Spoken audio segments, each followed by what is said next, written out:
اولاد کی محبت میں اس قدر آگے نہیں بڑھ جانا کہ حلال و حرام کی تمیز ہی بھول جائے، حلال و حرام کی تمیز ہی ہمیں بھول جائے۔ اور یہ اکثر اوقات دیکھنے میں آتا ہے، آپ کسی بھی والد کے پاس بیٹھ جائیں، کسی بھی فادر کے پاس بیٹھ جائیں، وہ آپ کو اپنی اولاد کے بارے میں کچھ نہ کچھ ضرور شیئرنگ کر رہا ہوگا، کیونکہ اولاد کے ساتھ والد کو ایک فطری محبت ہوتی، انس ہوتا ہے،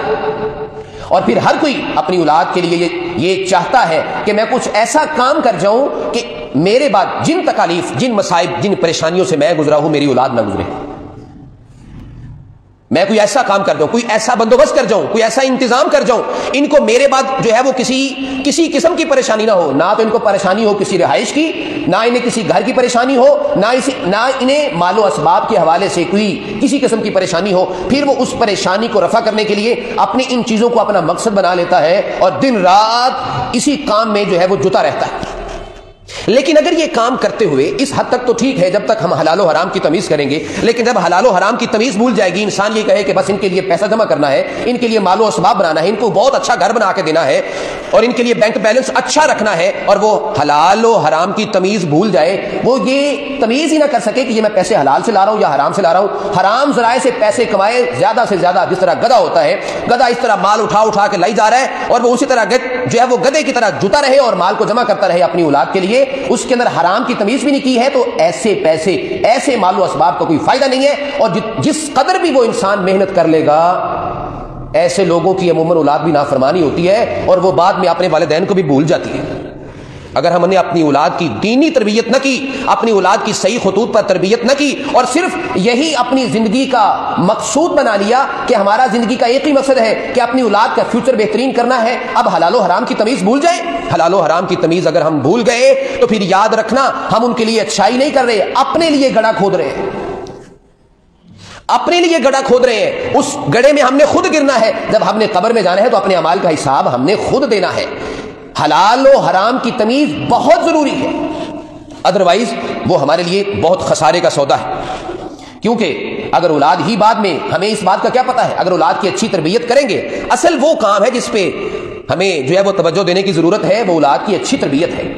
اولاد کی دینی تربیت ہے، اولاد کو اچھائی کا راستہ دکھانا ہے، اولاد کو برائی کے راستے سے روکنا ہے، اچھائی اور برائی کی تمیز اسے سکھانا، اسے سکھائیں، اسے جو ہے وہ مسجد میں لے کر آئیں، نماز پڑھے ہمارے ساتھ، باجماعت نماز پڑھے، اسے باجماعت نماز پڑھنے کی ترغیب دلائیں، خود بھی پڑھیں، اور یہ یاد رکھیں اولاد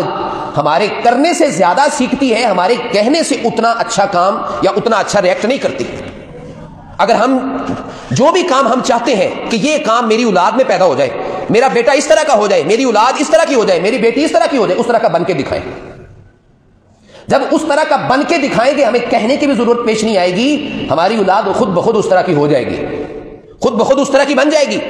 اس لیے یہ ہے کرنے کا کام، یہ ہے توجہ کرنے کا کام، نہ کہ حلال و حرام کی تمیز کے بغیر مال و اسباب کا ڈھیر لگانے کا کام، یہ ہمارا کام نہیں۔ حلال کے ساتھ حلال و حرام کی تمیز کرتے ہوئے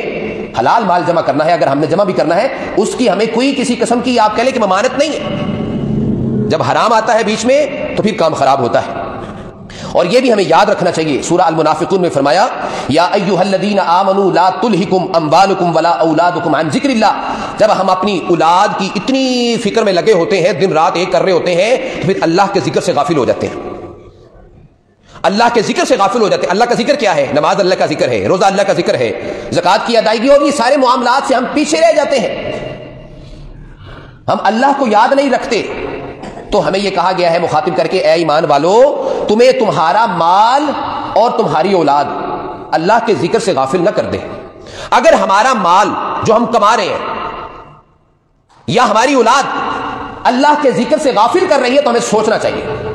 یہ ہم کیا کام کر رہے ہیں۔ اللہ کے ذکر سے پیچھے نہیں ہٹنا ہے، اللہ کی بتائی ہوئی حدود و قیود کی پابندی کرنا ہے، نماز روزے کی اچھی طرح سے جو ہے وہ ہم نے پابندی کرنا ہے، پھر ہی ہمارا مال جو ہم کما رہے ہیں صحیح معنوں میں حلال ہوگا، اور اولاد کی تربیت بھی جو ہے وہ پھر ہی صحیح طریقے سے ہوگی۔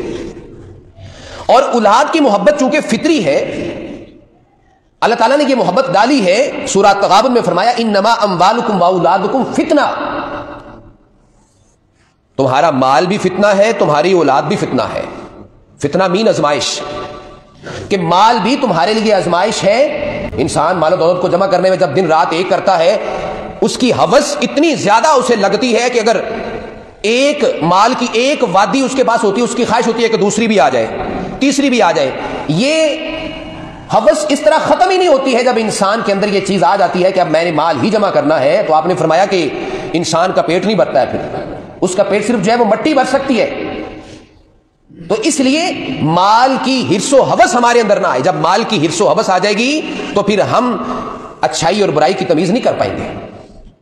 تو اسی لیے کہا کہ مال بھی فتنہ. اسی طرح اولاد بھی، اولاد کی محبت میں انسان جو ہے وہ کئی غلط قدم اٹھاتا ہے، حلال و حرام کی تمیز نہیں کرتا. اسی لیے کہا کہ تمہارا مال بھی تمہارے لیے آزمائش ہے، تمہاری اولاد بھی تمہارے لیے آزمائش ہے. ہمارے لیے حدود و قیود کی پابندی کر دی. اسی طرح فرمایا سورہ التوبہ میں، قل ان کان آباؤکم وابناؤکم واخوانکم وازواجکم وعشیرتکم. بہت سارے رشتوں کا جو ہے وہ تذکرہ کرتے ہوئے اللہ تعالیٰ جو ہے وہ فرما رہے ہیں کہ اگر تمہارے آبا و اجداد، تمہارے بیٹے، تمہارے بھائی، تمہاری بیویاں، تمہارا خاندان، تمہارا مال جن کو تم کماتے ہو، تمہاری وہ تجارت، خدشہ لاحق ہوتا ہے کہ کہیں اس کے اندر خسارہ نہ ہو جائے، اور وہ رہائش گاہیں اور وہ گھر جو تمہیں بڑے اچھے لگتے ہیں، بڑے محبوب ہیں، احب الیکم من اللہ ورسولہ. اگر یہ ساری چیزیں، مال بھی، اولاد بھی، اور یہ سارے خاندان اور یہ سارے رشتے، یہ ساری چیزیں، یہ سارا مال و اسباب اگر اللہ اور اس کے رسول سے محبت سے یہ زیادہ محبوب ہو گیا تو پھر اللہ کے امر کا انتظار کرو، پھر اللہ کے عذاب کا انتظار کرو. یہ ہمیں لمٹ دی گئی ہے. اب ان 3-4 آیات کی روشنی میں بھی ہمیں یہ بات بخوبی جو ہے وہ سمجھ آ جانی چاہیے. سب سے پہلی بات یہ، اولاد کے ساتھ محبت فطری ہے،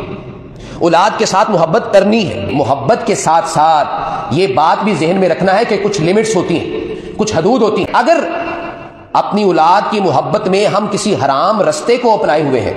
کسی حرام کام کی طرف جا رہے ہیں، تو ایسی اولاد کی محبت سے منع کیا گیا ہے. یعنی اولاد کی محبت میں اس قدر مشغول نہیں ہو جانا، یا اس محبت کو اپنے اوپر اس قدر سوار نہیں کر لینا کہ ہمیں حلال اور حرام کی تمیز بھول جائے. کیونکہ یہی اولاد، جس طرح کہ ان آیات میں کہا گیا، یہ ہمارے لیے آزمائش ہے، یہ ہمارا امتحان ہو رہا ہے. ان کی محبت ہمارے دلوں میں ڈال کے ہمارا امتحان ہو رہا ہے. تو اگر ہم یہ چاہتے ہیں کہ ہم اولاد کی محبت میں بھی A+ گریڈ لیں، اچھے مارکس لیں، تو اس کے لیے پھر ضروری ہے کہ ان حدود و قیود کی پابندی کریں.